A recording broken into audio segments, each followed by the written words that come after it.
another interesting time on Health Watch, reaching you from your #1 station, NTA Lagos Channel 10, the station for excellence. Today on the program, we're talking about a medical condition that affects communication, that affects behavior, that is mostly seen in children. Okay, what we have done this week, we have talked to 3 very important people from different perspectives as regards this medical condition. And we're talking about autism, which is also called autism spectrum disorder. It's a lifelong medical condition that can affect a person's behavior and communication process. And so this week, we have been able to interview 3 very important people as regards this medical condition, and they have spoken from different perspectives. The first person is a psychiatrist, a child psychiatrist, and the person of Dr. Bello-Mojeed Mashudat. She is with the Federal Neuropsychiatric Hospital here in Lagos. She's going to be telling us about the signs, symptoms, and of course, how to cope with children living with autism. And then we were able to talk to a wonderful parent who interestingly has 2 children, and she's been able to cope and also be able to understand how to communicate with them. And then we're also able to talk to an educator who is knowledgeable in this field and has been teaching children with special needs. All of this in this edition of Health Watch. My name is Nkem Okibing. Let's take this short break on Stop Cholera, and then when we return, we'll join the interview. Stay with us.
Autism is about a medical condition that has to do with a delay or some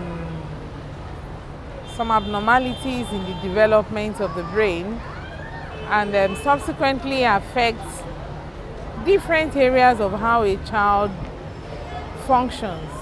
It affects social relationships, affects communication of the child, also affects the behavior and area of interest.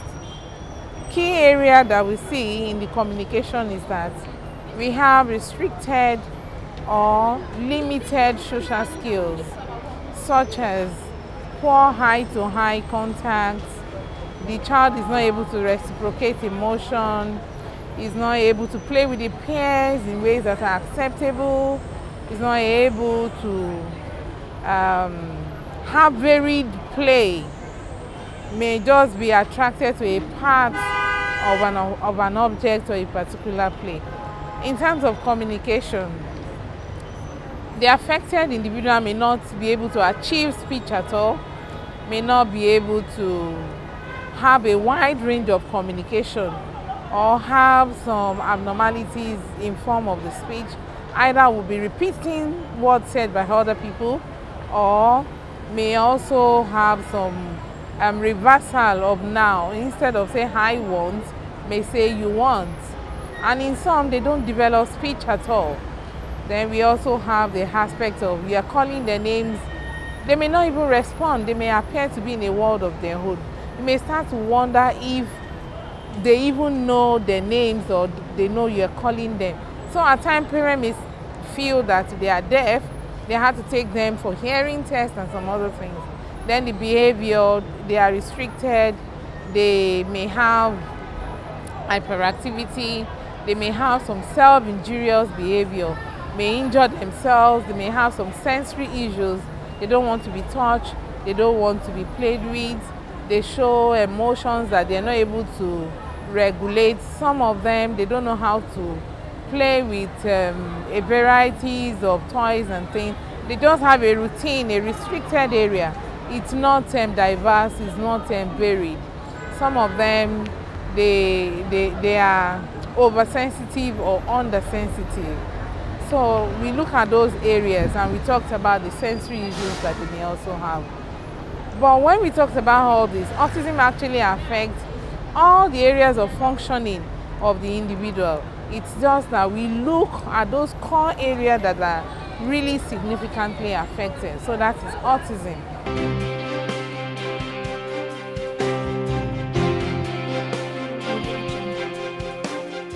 Well, the major aspect of challenge that we have in our community is knowing what autism is and accepting them.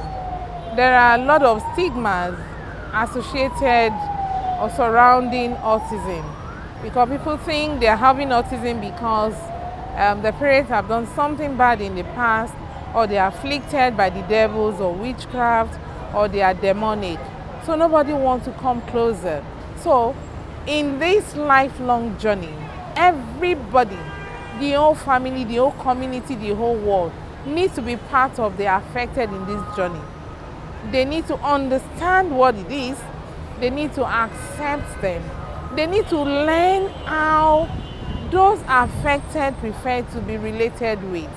They need to help them in navigating different challenges. So raising awareness is important.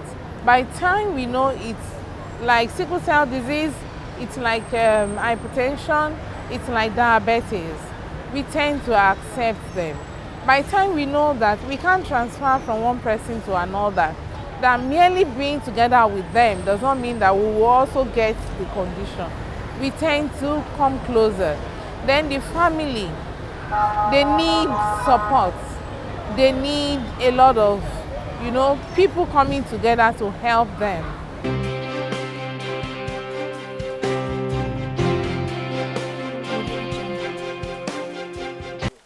If you're just joining us, the program is Health Watch, and our focus today is on autism. Thank you so much, Dr. Bello-Mojeed Mashudat. And if you followed the interview, you'll see that she was able to also explain the signs of this medical condition. And very importantly, she talked about how to give support to children, to families, to our neighbors living with autism. Thank you so much, ma'am. Moving on, I told you that we were talking to 3 people. The second person is a parent by name Temilola Akintobi. She has 2 children living with autism, and she will be talking to us on how to cope with them, how to communicate with them, and of course advising mothers with younger children living with this medical condition. Let's join the interview. We'll be right back.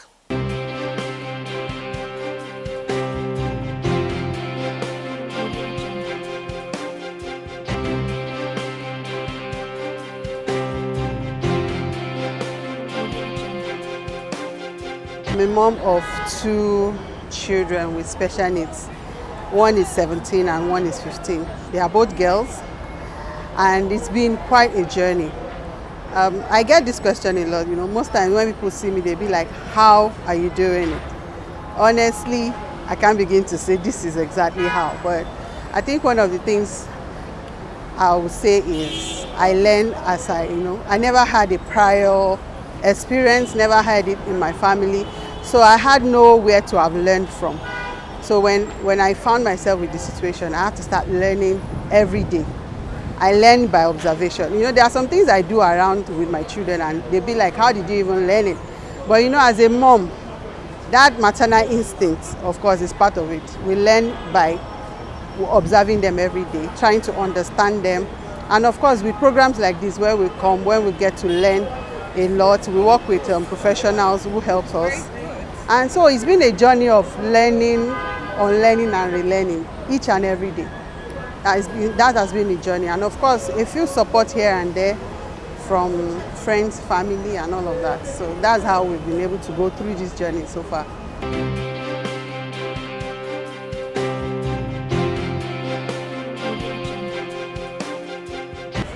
Well, I think learning is part of the strategy because, learning from them. Because like we come to know, because I have two of them, they are not the same. They are individual.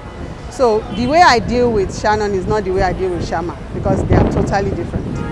So learning from them also, how to deal with them is part of the strategy because the way I handle something with the younger one is not the way I handle it with. So learning from them a lot is part of it. And of course, asking a lot of questions. Also, one of the things that have helped me is being in a community of other parents, especially mothers who have special needs. So we get to learn and share from their own experiences. Oh, how are you handling this? My child is doing this. Have you ever had an experience like this? How did you handle it? So learning from a community of other mothers who are going through the same thing we are going through has also helped a lot.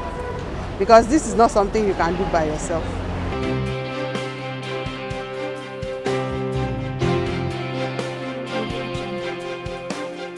There's always that denial. You want to ask, why me? That was one of the questions in my early experience. But of course, you get to a point where you begin to ask, why not me? Because then, if not me, who should have this experience? One thing I want to say is, for God to give one to be, I see it as a blessing. It's not everyone that can have my experience. So for me to have this experience, it means that there's something about me that I need to continually discover each and every day. So for every mother out there, for every parent or anyone having to deal with children with additional needs, there's something about you need to discover. And each and every day as we go through that experiences, we'll continue to discover a lot more about ourselves. There's an inner strength that we probably have that we don't even know we have. I wouldn't have thought in a million years that I would be living this experience I'm living. But here I am today. It's been a combination, it's an addition of 17 and 15 years. So we learn along the line and we begin to tap into the inner grace that is there. You never know it's there until you begin to look inward and tap into it. So don't see it as a problem, see it as a privilege to have those children. And then there's a lot to learn from them also. They show us a totally different perspective of life. We look at life a certain way, they see things differently. So there's a lot to learn from them too. And then there's support from people. A lot of times when we are out there, people are staring at you, people are looking at you, you could feel embarrassed. Sometimes you feel helpless, so tap into the love of people around you. Don't worry about the people who are not helping you. Focus on the ones that are showing you concerns, that are helping you, that are asking questions, that are asking to assist. Focus on the people that are willing to help you. And of course, tap into your spirituality. We cannot, you must have a place you go to when you need strength. You might be a Christian, you might be a Muslim. Tap into your spirituality. You will draw a lot of strength from it. And yeah, pretty much.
that was Mrs. Timilola Akintobi, an amazing mother, I must say.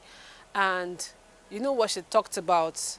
It's a privilege to be a mother to a special need child. Are you a mother with a special need child?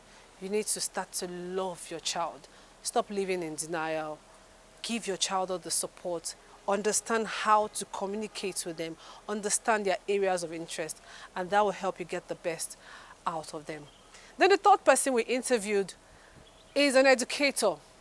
Interestingly, she's someone that has been talking, mentoring, teaching children with this medical condition for a while. And her name is Mrs. Meritina Osuchukwu. So let's join the interview. We'll be right back. Stay with us.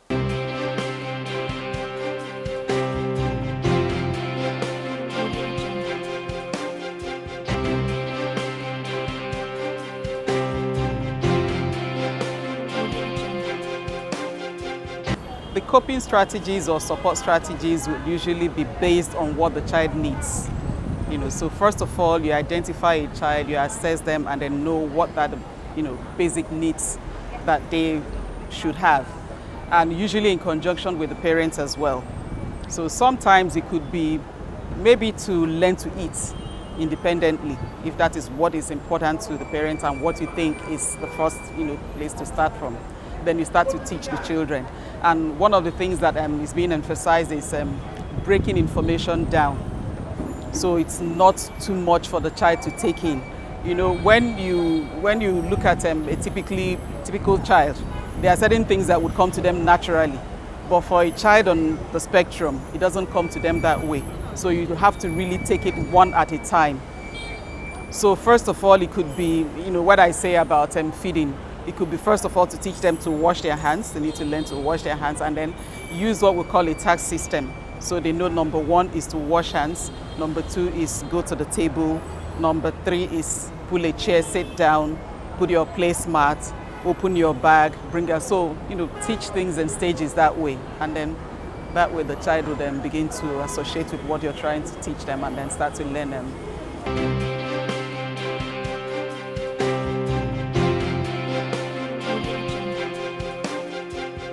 A lot of improvement, I must say. We've seen a lot of improvement. And usually, like I said, it's first things first. Sitting with the parents and first of all, getting the parents to even accept that there's a need. I think that's one of the biggest issues that we usually have. Because a lot of times I'd have to, get the parents particularly to see what you're seeing. Nobody likes bad news. It's not usually about whether the parents are educated or not, because I work in a community where most of the parents are actually very well exposed. But when you haven't experienced something, you might not know about it. So first of all is to get them to even see what you're seeing or understand that there's a need. And once you get to that page, get on that page with them, then you start working together and then they begin to see the progress. And that way it makes it easier for them to kind of understand or flow with you.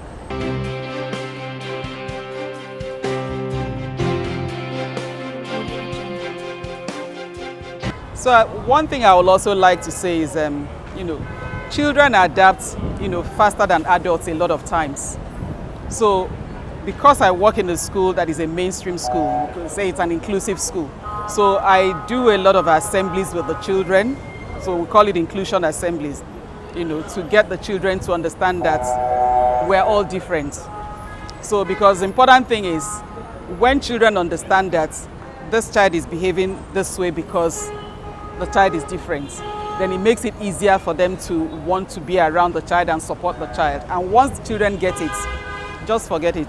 They would always want to go out of their way even to support that child. So knowledge, I think, is what is important. Sharing that knowledge, getting other children to understand that this person is doing this not because they don't want to do it that way, but that's how they can manage what you're. So once you're able to get people to be aware of the situation, children usually would adapt and support other kids.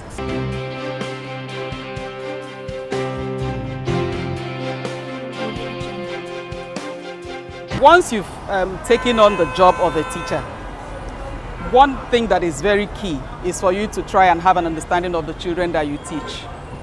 And once you begin to, if it's something you're sold, you're really committed to do, definitely you begin to see the differences. You begin to see, the little challenges that children are having.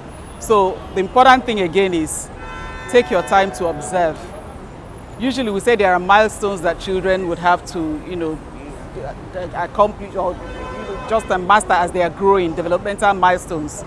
Now, it might not come to everybody, like I say, so when you don't know something, you don't know. But I usually appreciate when teachers also go out of their way to find information. I mean, this day and age, we all have data, we all have information. So when you're noticing something, it's usually important also to take that extra step, go that extra mile to find out why is this child behaving this way. Engage the parents, have a discussion, tell them, I'm not trying to label the child, I'm not trying to, but there's something I'm noticing, that's a bit odd. And then once you're able to get that, then of course you start then working together to see how you can make adjustments for that child. So awareness is key, knowledge is very important. On a general note, I would always say to teachers, teaching, I used to say sometimes, is a thankless job. But again, when you have committed to doing something, it's either you are doing it well or you're not doing it at all. So if you're there, be there. And being there means take time to empathize. Even when parents are arguing with me, I used to say to them, for me to say that there's something I'm noticing, I mean, I'm not calling all the parents in school to say I'm noticing this, I'm just picking this child. So it's important that you listen to me. And then again, I would rather we assess a child and say there's nothing wrong. Maybe, we just misinterpreted but the child is fine. Than to say, I noticed something, but because you're not, understanding with me for us to do something, then we're not going to do anything. And then 2-3 years later, you then realize that we could have done something. So when I say that to parents, usually it gets them to sort of relax. It's okay, let's try. So if we observe and then there's nothing to worry about, then fine, good and fine, the child is okay. But then if we observe and we see something, then we'll start on time, which is, what we're preaching about, early intervention and using strategies that work. So if you're a teacher, my encouragement would be, you're there. So please do whatever it takes to just make sure you understand the children that you work with and then be able to provide whatever support that you can. And doing it also passionately and patiently to know that no parent would object a loving teacher who connects with their child and then wants to support them at that level.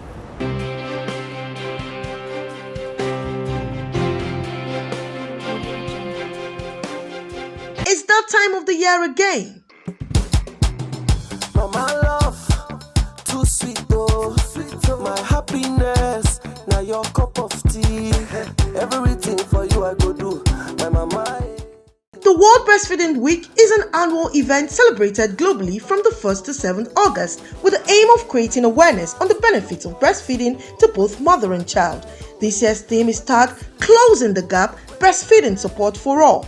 NTA Lagos Channel 10, in her usual way, will be hosting a baby show to commemorate this event. Mothers with babies from 0 to 6 months who are on exclusive breastfeeding are invited to participate in this contest. Highlights of the show include screening of contestants, baby parade, health talk, question and answer session, drama, games, and many more. Date: Thursday, 1st August 2024, time 10 a.m. Venue: NTA Lagos Channel 10, Tejo Shoyaba. The winner of the baby show will be crowned NTA Lagos Channel 10 Baby of the Year. To participate in this contest, forms are available at the Programs and Marketing Department of NTA Lagos Channel 10, Tejo Shoyaba. Date again is Thursday, 1st August 2024, time 10 a.m. Venue: NTA Lagos Channel 10, Tejo Shoyaba. For more inquiries, please call Mama, everything for you I go do.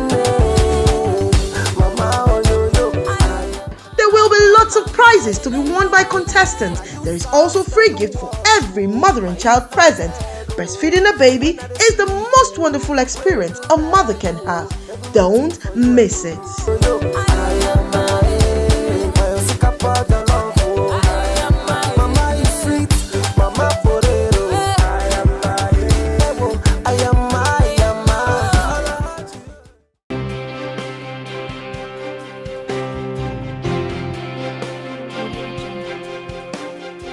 just like I said at the beginning of the program, it's a bumper package. We brought you a child psychiatrist, we brought you a parent and an educator. Thank you, Mrs. Mary Tina Osuchukwu. And the take home there is, she says something that we must all learn from. She said, teaching profession is a thankless profession. You don't wait for people to say thank you to you. You do it with passion because you want the best out of the children. So to other educators, if you have a special need child, this is the time for you to put in your best. Love the child. You know, give the child all the support the child needs. And I tell you, you will see these children doing so well at home and in school. And that's the much we can take on this week's edition of the program. You know how I usually say it. Health conscious people live longer. You love to see my face, you love this program most importantly, then you need to sponsor this program. Send us a message, call us, send a mail to okibinkem@gmail.com or send a message only to 07060865487. Thank you so much for being part of this week's edition. My name again is Nkem Okibi. See you next week.